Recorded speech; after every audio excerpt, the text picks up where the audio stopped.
warahmatullahi wabarakatuh. Pada kesempatan kali ini, kita akan belajar tentang etika profesi guru. Dalam hal ini, kita akan membahas proses keguruan dan guru profesional. Langsung aja yuk simak pembahasannya. Modul 2, profesi keguruan, mencakup dua komponen, yaitu yang pertama, makna profesi, dan komponen yang kedua yaitu karakteristik dan syarat profesi guru. Makna profesi adalah suatu pekerjaan tertentu yang menuntut persyaratan khusus dan istimewa sehingga meyakinkan dan memperoleh kepercayaan pihak yang memerlukannya. Istilah yang berkaitan dengan profesi yaitu yang pertama, 1. Profesi, yaitu suatu jabatan atau pekerjaan yang menuntut keahlian dari para anggotanya. Maksudnya, ia tidak bisa dilakukan oleh sembarang orang yang tidak dilatih dan tidak disiapkan secara khusus untuk melakukan pekerjaan itu.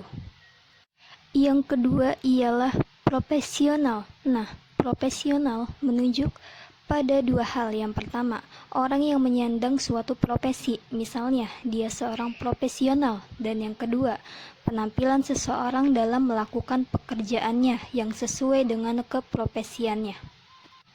Yang ketiga, profesionalisme menunjuk kepada komitmen para anggota suatu profesi untuk meningkatkan kemampuan profesionalnya dan terus-menerus mengembangkan strategi-strategi yang digunakannya dalam melakukan pekerjaan yang sesuai dengan profesinya. Dan yang keempat, profesionalisasi, yaitu proses yang lifelong dan never ending secepat seseorang telah menyatakan dirinya sebagai warga suatu profesi. Tingkatan profesi yang pertama yaitu profesi yang telah mapan. Yang kedua, profesi baru. Ketiga, profesi yang telah tumbuh kembang. Keempat, semi profesi.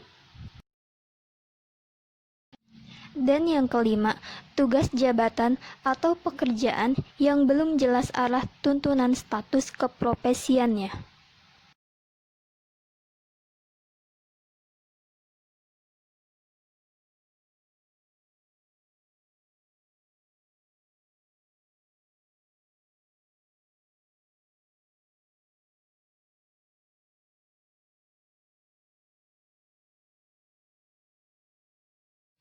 Karakteristik dan syarat profesi guru. Pekerjaan dapat dipandang sebagai suatu profesi apabila minimal telah memadai. Yang pertama, memiliki cakupan ranah kawasan pekerjaan yang khas dan sangat penting dan dibutuhkan masyarakat. Yang kedua, para pengemban pekerjaan memiliki wawasan, pemahaman, dan pengetahuan yang luas. Yang ketiga, memiliki sistem pendidikan yang mapan. Keempat, kode etik profesional yang telah disepakati. Yang kelima, memiliki organisasi profesi yang menghimpun, membina, mengembangkan kemampuan profesional. Yang keenam, memiliki jurnal dan sarana publikasi profesional. Dan yang ketujuh, memperoleh pengakuan dan penghargaan.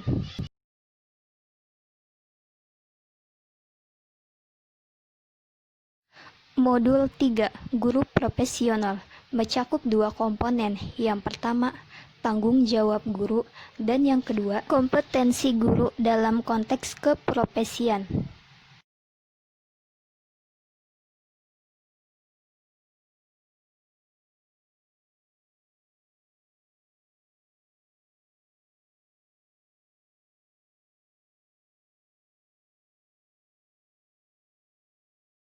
Di sini kita akan membahas tanggung jawab guru. Apa sih tanggung jawab guru itu? Paling sedikit ada 6 tugas tanggung jawab guru dalam mengembangkan keprofesiannya. Yang pertama, guru bertugas sebagai pengajar. Yang kedua, guru bertugas sebagai pembimbing. Yang ketiga, guru bertugas sebagai administrator kelas. Keempat, guru bertugas sebagai pengembang kurikulum. Yang kelima, guru bertugas untuk mengembangkan profesi. Dan yang keenam, guru bertugas untuk membina hubungan dengan masyarakat. Keenam, tugas dan tanggung jawab guru merupakan tugas pokok profesi guru. Guru sebagai pengajar lebih menekankan kepada tugas dalam merencanakan dan melaksanakan pengajaran. Komponen kedua dalam guru profesional yaitu kompetensi guru dalam konteks keprofesian. Kompetensi itu pada dasarnya menunjukkan yang pertama, kecakapan atau kemampuan untuk mengerjakan suatu pekerjaan.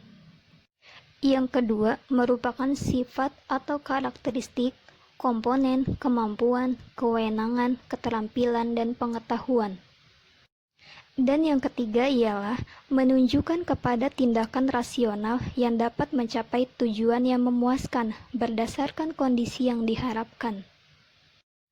Untuk keperluan analisis tugas guru sebagai pengajar, kompetensi tindakan profesi keguruan dalam penampilan proses belajar mengajar memiliki 4 kemampuan, yaitu yang pertama, merencanakan proses belajar mengajar.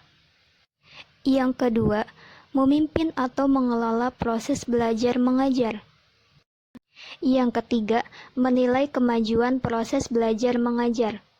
Dan yang keempat, menguasai bahan pelajaran. Guru dikatakan profesional ialah guru yang dapat melakukan tugas mengajarnya dengan baik. Dalam mengajar diperlukan keterampilan-keterampilan yang dibutuhkan untuk kelancaran proses belajar mengajar yang efektif dan efisien. Ada 8 keterampilan dalam proses belajar mengajar. Yang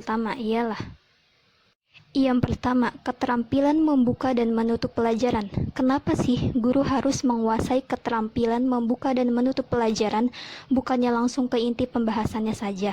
Nah, jawabannya yang pertama, untuk menimbulkan minat dan perhatian siswa pada apa yang dipelajari dalam proses belajar mengajar. Dan yang kedua, untuk mengetahui tingkat keberhasilan siswa dalam mempelajari materi pelajaran. Yang kedua, keterampilan menjelaskan. Nah, dengan adanya keterampilan menjelaskan ini dengan tujuan untuk membimbing murid dalam memahami materi yang dipelajari. Yang ketiga, keterampilan bertanya. Yang keempat, keterampilan memberi penguatan. Yang kelima, keterampilan menggunakan media pembelajaran.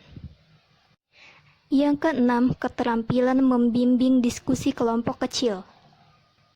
Ketujuh, keterampilan mengelola kelas. Dan yang kedelapan, keterampilan mengadakan variasi.